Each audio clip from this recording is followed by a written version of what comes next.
Okay, hello gents. The next exercise I'm going to explain to you is very similar to the one that we did previously. It's just a big difference, of course, is that this is a circular cylinder, okay, which we have to complete. You will see that there's an example of how to do it as well if you don't understand exactly what I'm doing. But yeah, as you can see, it's a front view and a top view, but this is out of the old book. I couldn't get a hold of the new book, so that's why you will see that with the exercise, the exercise is correct. It's the front view and the top view. That's how we're going to do it, with the left view accompanying it. Okay, so this is how we're going to start. As you can see, we started off by drawing a circle and then of course the front view. Okay, over here we're going to do the left view after we finished with the front view and the top view. Right, so first things first, we have to add a cutting line. Okay, so they give the measurements to you. The cutting line, the measurements is provided in the drawings. Okay, so you will see that that distance is 12 millimeters. So from this point I'm going to measure 12 millimeters.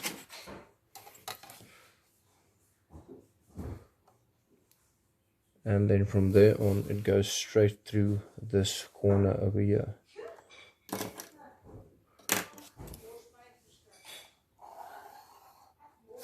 I'm going to label it VP as with the previous one. Right. Our next step, of course, is to divide the circle into 12 equal parts. I'm quickly going to do that. I'm going to divide the circle that I have here into 12 equal parts. And I'm going to make use of my 30-60 degree set square to do it as quickly as possible. So 60 degrees to that side, 30 degrees to that side. I'll just turn it over. It's 30 degrees over here.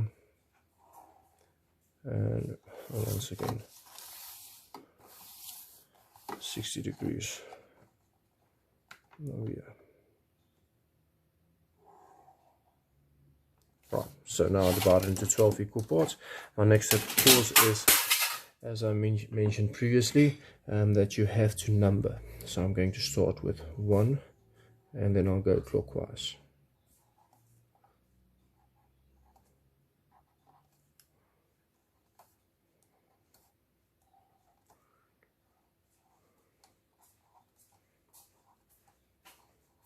Right.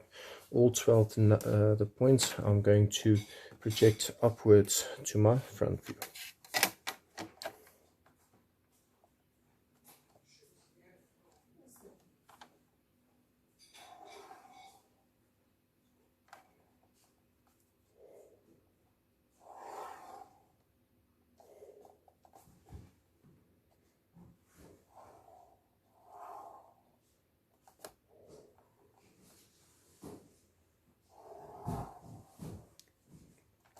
Okay, so now the numbering is going to be as follows. It's going to be 1, then it's 2 and 12, 2 and 12, 3 and 11, then it's 4 and 10, then it's 5 and 9, then it's 6 and 8, and then the last one is 7.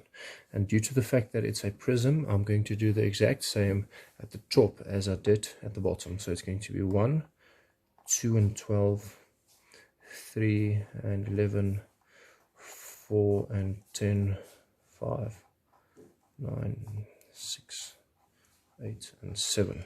Right. Now, the top view with the cylinder is very simple. But with this instance, the cutting line goes through the base, right? So what I'm going to do is I'm going to project that downwards over there, and then all these points I won't be able to project down.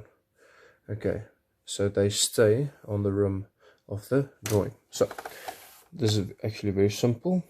I'm just going to draw in a solid line, dark outside line over here, and then I'm going to take my compass and I'm going to complete my drawing.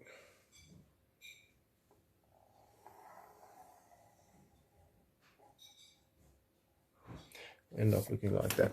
Right, now my next step of course is to hatch on the inside of this sectional plane. So what I'm going to do is, once again, take my 30-degree set square to start with a reference line.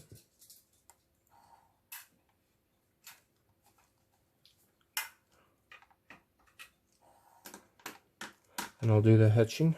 Do remember that the space within should be the exact same straight through the whole cutting plane.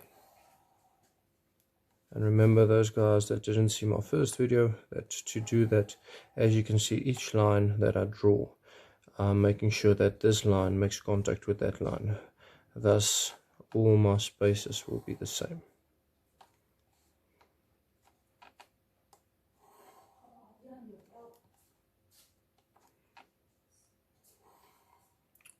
Okay, so now I'll finish with the hatching of my top view. Now I'm going to go over and do my left view. And to do that, I have to project over all of these points to my 45-degree line. So I'm projecting this line over, and then I'm going to continue with all the other lines as well.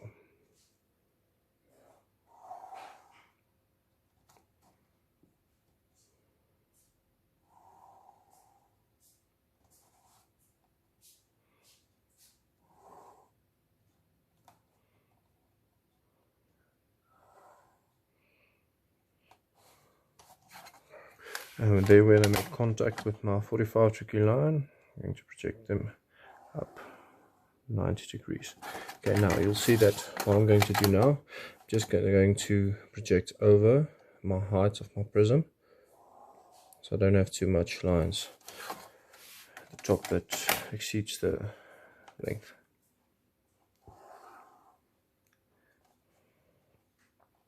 And as you can see, once again, the lines that I'm currently drawing is light construction lines, because there is a part that will be falling away if I see it from the left hand side, as with the previous drawing that we did. Right, okay, now my next step of course is to go over and to number once again.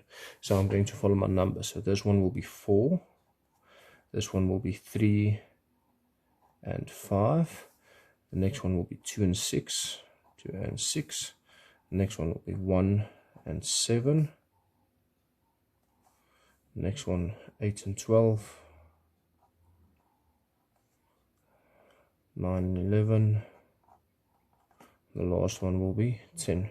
Once again, due to the fact that it's a prism, I have to do the exact same at the top as I did at the bottom. So I'm going to start off with 4, 3 and 5, 2 and 6, 7, 8 and 12, 9, 11 and 10. Right, now my next step, I'm going to identify all the points where my cutting line goes through my projection line. So I'm going to start by saying this is A, this point here is B, this point here is C, this point here is D, this point here is E, and the last point of course is point F. Right, so all of these points are going to project over to my left view. A won't be able to project that one over, so I'm going to start with B, projecting B over, to project C over, D, E, and of course F is already projected. Right, now this is the tricky part where you have to keep all your bearings aligned. Right, the first one, A, we won't be able to identify now. We'll do that on a later stage. B, okay, cuts between 3 and 3 as well as 11 and 11. So if I follow this one over, between 3 and 3 it cuts there. Between 11 and 11 it cuts there. So that's my 2 points. Okay, so you can do this. Say this one is B and that one is B. Right, now we're going to do C. C is between 4 and 4 as well as 10 and 10. So between 4 and 4 it cuts there, and between 10 and 10 it cuts there. So that's my next 2 points. Now I'm going to point D, between 5 and 5, as well as point 9 and 9. Okay, so I'll follow this one over. Between 5 and 5 will be there, and between 9 and 9 it will be over there. Okay, now going to the next one, which is E, between 6 and 6.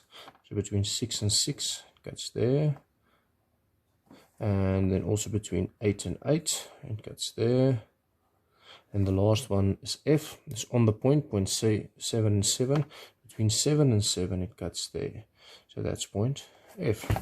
Right, now I still need this points on the base. So how am I going to do that? Exact same way as we did in the previous exercise. I'm going to go back to my top view. There where it crosses there, and there where it crosses there. I'm going to project that over to my 45-degree line, and this one as well to my 45-degree line, and then I'm going to project it upwards to my baseline. Taking it over to my base, taking this one over to my base. Right, so now I know this now will be point A, and this one here will be point A. Right, now you can do the following by means of a lead ruler or a French curve. I prefer to do it by freehand. So now I'm just going to once again connect all of these points one another.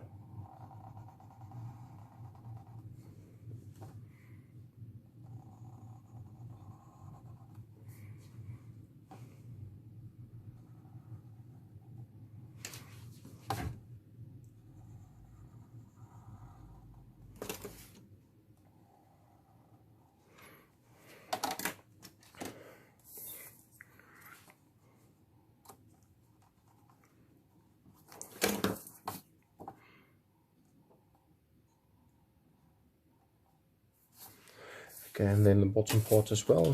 So I'm just going to connect point to A and A.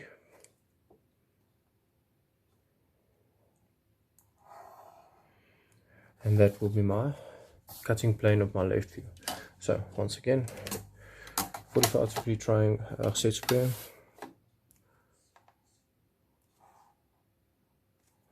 And I'll do my hatching.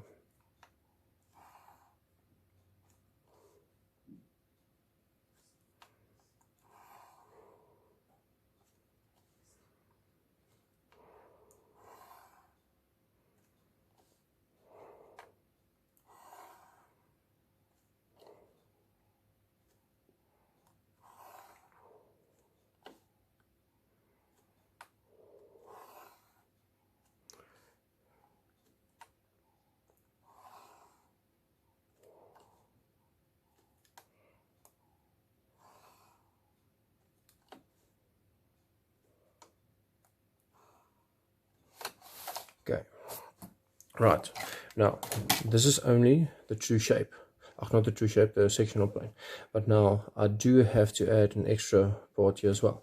Right, so if I see it from the left hand side, what am I going to see? Okay, from this cutting point A, I'll see everything straight through. My two furthest points is 4 and 10, so from A to 4 and A to 10 will be visible.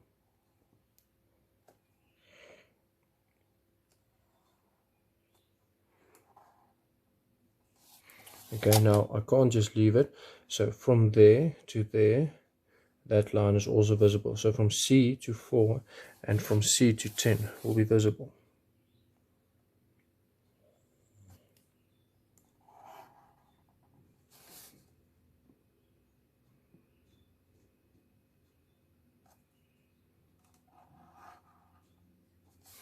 And that is how my left view will look like if it's been cut, as you can see here. Right, now on the next step, we have to construct the true shape. Right, now what I'm going to do is with this example, I'm going to work out of the specific points. Right, so the first step is to get 90-degree lines out of my points.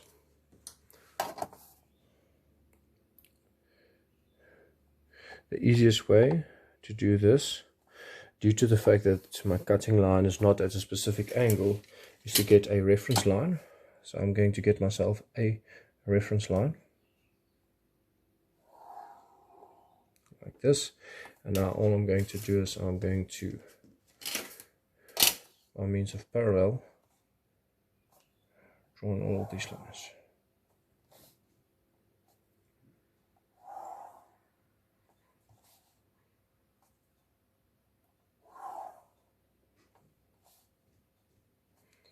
Seeing that my first line was 90 degrees out of my cutting line, out of my point, the rest of them will also be 90 degrees. So now I need a new reference line, a new x1y line.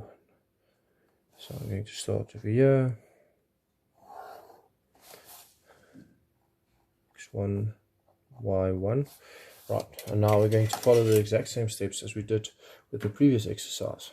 Okay, now I want to show you, we're going to start by getting these 2 points. Now, if I go to my axle line and I do this, I measure from the axle line to my first point over there, you will see that distance is the exact same as if I do it like this. Okay, so I'm going to use this measurement. Okay, but with the previous exercise we used the top view. Now we're going to use the left view, just to show you that you can use the left view as well. So from the vertical axle to point A, I'm going to work on line A, get my mark. Now there's the next point A as well. So from my axle to my next point A, on my x1y line again. So that will be my new point, A and A. Right, now I'm going to go over to my next point B. Okay, just to win some time, I'm going to work from the outside. Okay, so that will be my furthest point B. Okay, then I'm going to go over to my closest point B. So that's my closest point B.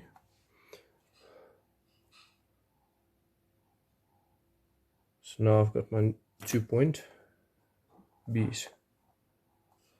Okay, now I'm going to go over to C. So point C, as you can see there, from our vertical axle to C.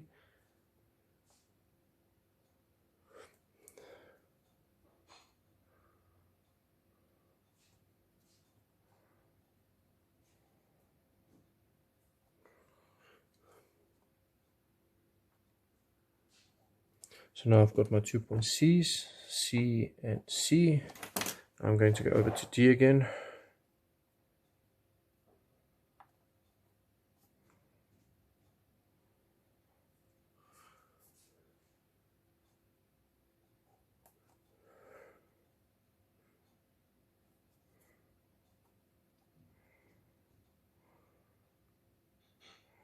I can see my closest point D.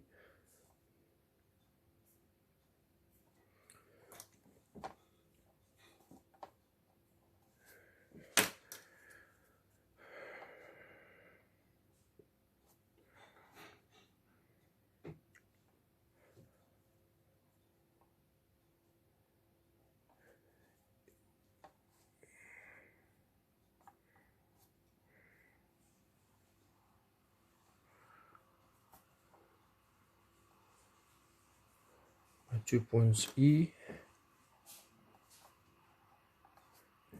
And then the last one, which will be point F.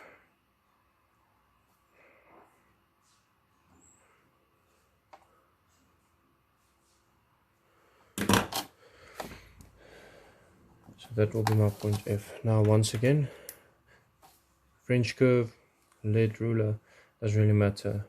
Me, I'll work with my freehand.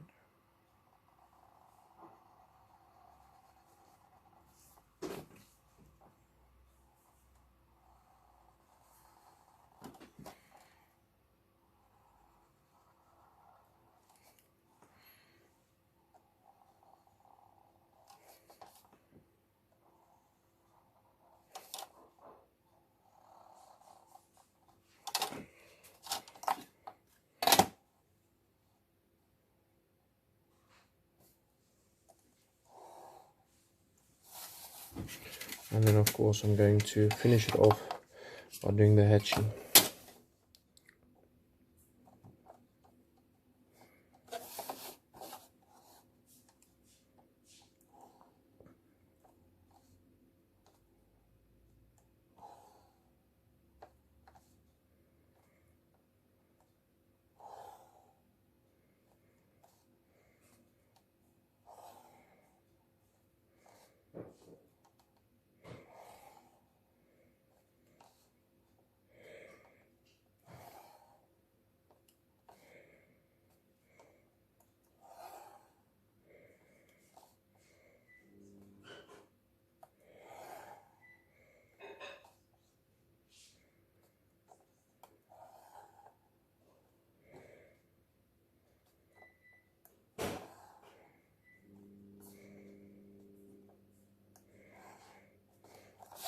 And that is your true shape.